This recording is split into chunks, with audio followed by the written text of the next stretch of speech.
रामकृष्ण हरी मंडळी.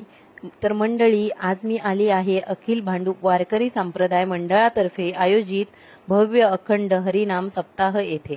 यावर्षी मंडळ रौप्य महोत्सवी वर्ष म्हणून साजरा करण्यात येणार आहे. तर मंडळी, मी आता आली आहे भांडूपमधील गाढवनाका येथील अशोक केदारे चौक मध्ये. तर चला तर मग आपण पुढे जाऊया.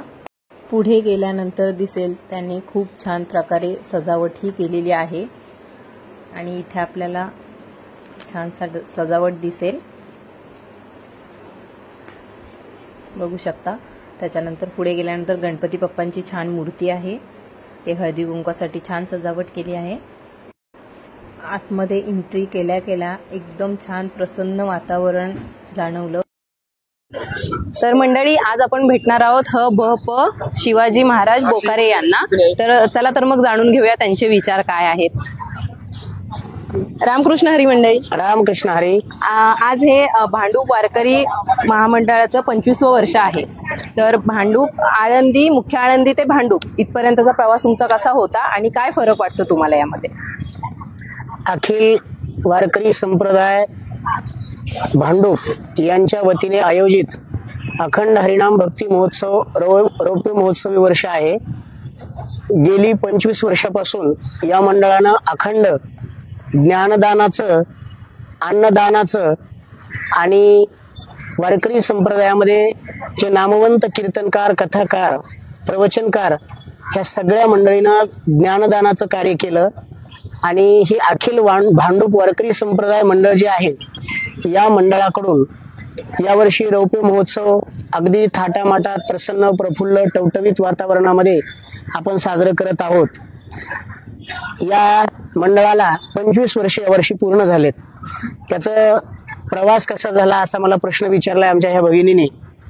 तर एकंदरीत 25 वर्षापूर्वी गुरुवर्य बंडा तात्या महाराज कराडकर आणि पांडुरंग महाराज घुले यांनी या कार्यक्रमाचं रोपटं लावलं आणि गुरुवर्य तात्यांकडं ही सगळी मंडळी आली. म्हणजे अखिल भांडूप वारकरी संप्रदाय कसं तयार झालं? तर भांडूप मध्ये एकंदरीत मंडळ आहेत 12 आणि ते पूर्ण 12ही मंडळातले सर्व कार्यकर्ते एकत्रित आले. कोणीतरी आपल्या गल्ली बोळात तर कार्यक्रम आपण करतोच, परंतु सर्वांचा मिळून एक कार्यक्रम झाला पाहिजे, मोठा स्वरूप त्याला देऊ म्हणून 1999ला ही सगळी मंडळी दुपारी 12-1च्या अंदाजात तात्याच्या रूमवर कराडकर मठामध्ये आली आणि तात्यांना विचारलं की तात्या, आपला असा एक आमचा संकल्प आहे. तात्यांनी सांगितलं 12 मंडळ तर आहेच, अजून 13वा निर्माण होईल, याच्या पलीकडे काय? परंतु तात्याच्या अपेक्षेपेक्षा सुद्धा या मंडळाने 25 वर्ष ते कार्यक्रम राबवला आणि तो एवढा सुंदर गोळ वठवला. आता यामध्ये सगळे तरुण मुलं, तरुण मुली, जुनी मंडळी तर आहेतच, यातले जे फाउंडेशन मेंबर होते ते काही गावाला गेले मुंबई सोडून, पण तरी सुद्धा या उत्सवाकरता 8 दिवस ते मुंबईत परत येतातच.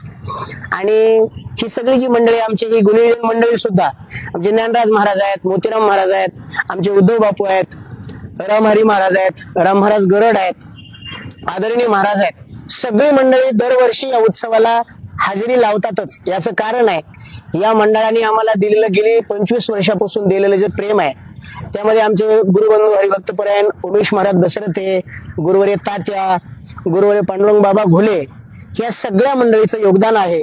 आणि 25 वर्ष गेली ह्या सप्ताहामध्ये, या उत्सवामध्ये सगळे मंडळी अगदी झाडून पुसून महाराष्ट्राच्या कानाकोपऱ्यातून येतात आणि या सप्ताहाच्या उत्सवातलं हे जे आनंद आहे ते आनंद आस्वादन करतात. तर आजपर्यंतच्या वारकरी संप्रदायातील तुमच्या योगदानाबद्दल तुम्ही काय सांगू शकता? व्यक्तिगत माझं? हा, येस. माझा एका मुळात वारकरी संप्रदाय एक असा संप्रदाय की आमचं जीवन हे पर्सनल लाईफ कधीच नाही. आमचं जीवन आम्ही सामाजिक जीवन केलेलं आहे. सद्गुरू जोग महाराजांच्या संस्थेमध्ये 2003 ते 2004 या कालावधीमध्ये मी 4 वर्षाचा कोर्स पूर्ण केला आणि या मंडळाचं आणि माझं तात्यांचं आमची जवळीक जवळ आली. आणि मी माझ्या व्यक्तिगत जीवनामध्ये जे काही आहे ते संपूर्ण आमचं संप्रदायाला समर्पित आहे. कारण साधूला कधी जीवन व्यक्तिगत नसतं. ज्याचं जीवन व्यक्तिगत असतं तो संकोचित असतो, पण ज्याचं जीवन महाराज समाजाला समर्पित असतं ते जीवन व्यापक असतं.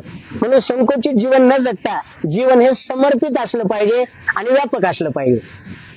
आजच्या व्यसनाधीन झालेल्या तरुणांना तुम्ही तुमच्याकडून काय सल्ला द्याल? हे कार्य तर मी माझ्या कीर्तनामधून सुद्धा शेवटी 10 मिनिटं याच विषयात बोलत असतो. कारण गुरुवर्य तात्यांचा तो मुख्य विषय आहे की आजचा जो तरुण आहे तो तरुण व्यसनाधीनतेकडे जास्त जात आहे आणि त्या व्यसनाच्या विळख्यातून बाहेर काढण्याकरता गेली 25 वर्ष झालं तात्या हे कार्य करत आहेत. व्यसनमुक्त युवक संघ अशी एक संघटना सुद्धा आहे.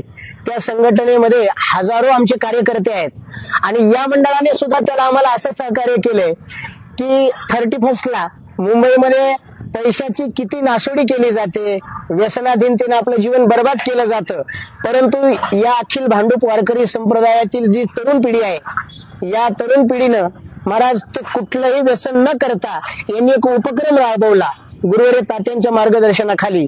दारू नको दूध प्या आणि सगळ्या तरुण मंडळींना वाईट व्यसनापासून बाजूला नेऊन दूध पिण्याकरता प्रवृत्त केलं.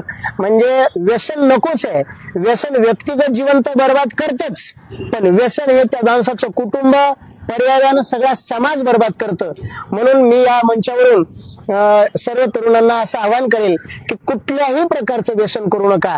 तंबाखू, कोकीन, अफीम, चरस, गांजा, ड्रग्स, गुटखा, कुठलंच नशिले पदार्थाचं सेवन करू नका. आपलं जीवन पवित्र, स्वच्छ आणि सुंदर ठेवा. एवढंच मी या मंचावरून तुम्हाला सांगण्याचा प्रयत्न करतो. आज भांडूपवासियांना जी तुम्ही इथून सेवा देताय त्याबद्दल तुमचे खूप खूप धन्यवाद आणि खूप खूप आभार. पुढील वाटचालीसाठी आमच्याकडून खूप खूप शुभेच्छा. रामकृष्ण हरी. रामकृष्ण हरी.